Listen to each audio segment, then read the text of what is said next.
चल छोटे, आज बहुत बड़ी चोरी करते हैं। ए जी मैं भी चलूंगी ना। नहीं, तुम आती हो और हमारा सारा काम बिगाड़ देती हो। ए जी प्लीज ले चलो ना, मैं कोई काम नहीं बिगाड़ूंगी। भैया ले चलो ना भाभी को। ठीक है चलो। चल। इतनी ठंड में कोल्ड ड्रिंक पियोगी तो खासोगी ना। अगर चोरी करते हो खासी ना तो सोच लेना। ठीक है जी। चलो।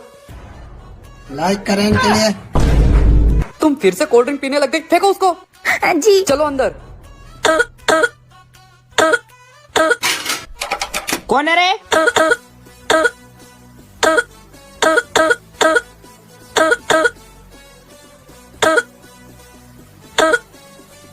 ये कैसे चोर थे साले?